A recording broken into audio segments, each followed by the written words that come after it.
En la Ciudad de México existe un hospital que tiene como meta realizar 300 operaciones mamarias. Esto para poder retomar la vida de las mujeres que han sobrevivido a esta terrible enfermedad. En México, el cáncer de mama ocupa el primer lugar en mortalidad por tumores malignos, principalmente en mujeres mayores de 25 años. Solo 3 de cada 10 pacientes terminan su tratamiento con una reconstrucción mamaria. Es por eso que el Hospital General de México, Dr. Eduardo Liceaga, mantiene abierta la primera macrocampaña de reconstrucción de mama.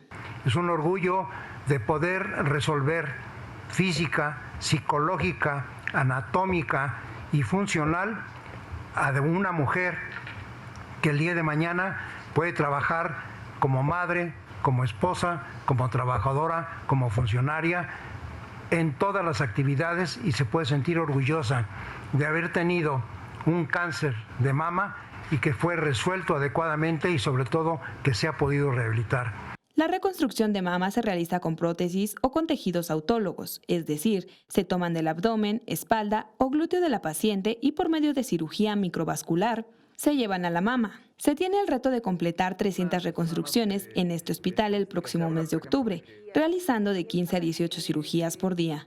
A sus 33 años, Reina es una de las pacientes que estará en un quirófano el día 4 de octubre para la reconstrucción de ambas mamas y salir victoriosa tras una dura e intensa lucha de 3 años contra el cáncer.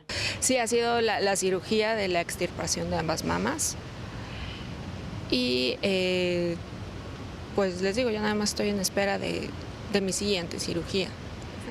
Y yo ya también lo entendí, que yo no soy un par de senos, yo soy muchísimo más. Sin embargo, bueno, esta campaña es para tener una mejor calidad de vida. La convocatoria continúa abierta en todo el país. Para mayor información, puede entrar a la página www.hgm.salud.gov.mx. Hasta el momento, el 46% de la demanda proviene de la Ciudad de México, seguido del Estado de México con el 26%. Con imágenes de Javier Martínez, Iraíz Morquecho, 21 Noticias.